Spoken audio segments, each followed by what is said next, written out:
मंडळी, तुम्हाला सुद्धा सुकं मटण खायला आवडतं? सुकं मटण बनवण्यासाठी सुरुवातीला आपण वाटण करून घेऊया। वाटणासाठी सगळ्या गोष्टी मी भाजून घेतलेल्या आहेत। 1 चमचा तीळ भाजून घेतलेले आहेत, अर्धी वाटी खोबरं, पाव वाटी या ठिकाणी डाळे सुद्धा भाजून घेतलेले आहेत। त्यामध्ये मी 1 चमचा आलं लसूण पेस्ट घातलेली आहे।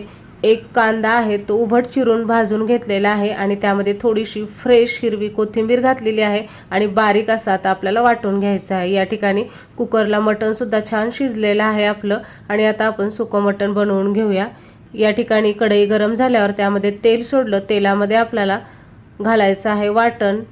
या ठिकाणी वाटण घातल्यानंतर आपल्याला तेलामध्ये ते मिनिटभर व्यवस्थित परतून घ्यायचं आहे आणि मग त्यामध्ये आपल्याला मसाले घालायचे आहेत। यामध्ये घालूया 1 छोटा चमचा धणे पावडर, अर्धा चमचा लाल तिखट, 1 चमचा काळं तिखट आणि अर्धा चमचा गरम मसाला। चवीप्रमाणे मीठ घालून आपल्याला हा मसाला व्यवस्थित परतून घ्यायचा आहे आणि यामध्ये आपल्याला घालायचं आहे आता आळणी मटणाचं पाणी किंवा आपण त्याला आळणी मटणाचा रस्सा म्हणू शकतो। तो साधारणतः अर्धी वाटी होईल तेवढा घालायचा आहे आणि आपल्याला त्यामध्येच मग सर्व मसाला व्यवस्थित तेल सुटेपर्यंत परतून घ्यायचा आहे। मसाल्याला व्यवस्थित तेल सुटायला लागले की त्यामध्ये आपल्याला आता शिजलेलं मटण घालून घ्यायचं आहे।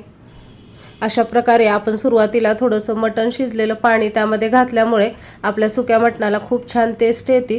मसाल्यामध्ये सर्व मटण व्यवस्थित मिक्स करून घ्यायचं आहे आणि त्यानंतर परत आपल्याला साधारणतः 1 वाटी होईल एवढं आळणी मटणाचा रस्सा किंवा पाणी त्यामध्ये घालायचं आहे आणि आपल्याला अगदी 2 मिनिट हे मटण व्यवस्थित वाफवून घ्यायचं आहे, म्हणजे सर्व मसाल्याचा फ्लेवर मटणाला छान लागेल आणि आपलं सुक्कं मटण आहे ते तयार झालेलं आहे। व्हिडिओ आवडल्यास लाईक, शेअर आणि सबस्क्राईब करा।